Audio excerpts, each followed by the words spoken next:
আল্লাহ বলেন ইমানবিহীন আমল ছায়ের মতো। ছাই যেমন প্রচণ্ড ঝড়ের দিনে যেমন থাকে না, ইমানবিহীন আমল এটাও ছায়ের মতো।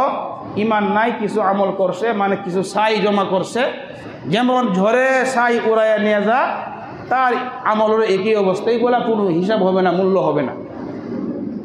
তো এই যে কথাটা বললাম, এটার প্রমাণ কই? সূরাত ইব্রাহিমের 18 নম্বর আয়াত। এই আয়াতের মধ্যে আল্লাহ পাক রব্বুল আলামিন বলেন, মাসালুল্লাযিনা কাফারু বিরাব্বিহিম আমালুহুম কারামাদিন ইশতাদ্দাত বিহির রিহু ফি ইয়াউমিন আসিফ। মাসালুল্লাযিনা কাফারু বিরাব্বিহিম আমালুহুম কারামাদ, যারা তাদের রবের সাথে শিরিক করে, যারা তাদের রবকে অস্বীকার করে, আমালুহুম কারামাত, তাদের আমলের দৃষ্টান্ত হলো ছায়ের মতো। ইশতাদ্দাত বিহির রিহু ফি ইয়াউমিন আসিফ, প্রচণ্ড ঝড়ের দিনে কিছু ছাই জমা করলো আর ঝড় আইসে সব পুড়াইয়া নিয়ে গেল। এই ছায়ের যেমন মূল্য নাই, ইমানবিহীন আমল, এই আমলের আল্লাহর কাছে কোনো মূল্য নাই। আল্লাহ তাআলা আমাদেরকে ইমানের সাথে আমল করার তৌফিক দান করে। তাহলে কি পাইলাম? ইমানবিহীন আমল মরিচিকা, ইমানবিহীন আমল ছাই, আল্লাহ কোরআনে বলছেন।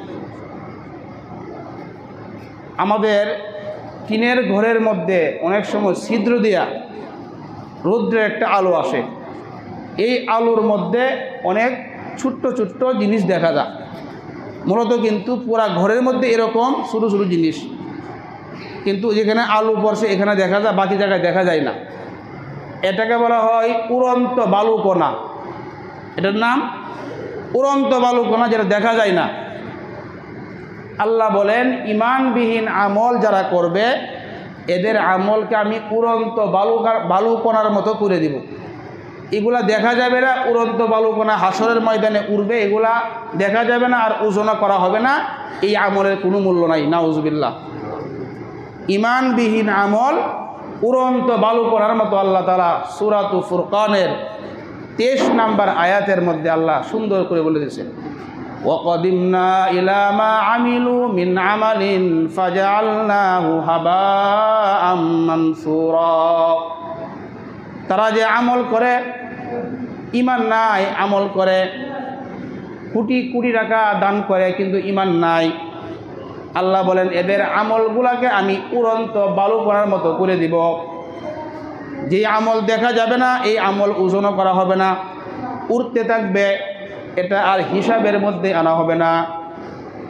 তাহলে ইমানবিহীন নেক আমল যতই করুক, অনেক সময় আমরা কাফের বিধর্মী যারা আছে, এরা অনেক ভালো কাজ করে কি না? তো এদের ইমান নাই। ভালো কাজ করে, এরাও সামাজিক কাজ করে, অনেক উন্নয়নমূলক কাজ করে, ইমান নাই। আল্লাহ বলেন ইমান যেহেতু নাই, এদের আমলের কোনো মূল্য নাই। এদের আমল হইল মরিচিকার মতো, এদের আমল হইল ছায়ের মতো, এদের আমল হইল উড়ন্ত বালুকণার মতো। যেই জিনিস দেখা যায় না, সেই জিনিস আমি আল্লাহ আর ওজনই করব না, সুতরাং এদেরকে ওজন করা হবে না। এই জন্যে বললাম ইমানকে বিশুদ্ধ করা, আকীদাকে বিশুদ্ধ করা একটা জরুরি।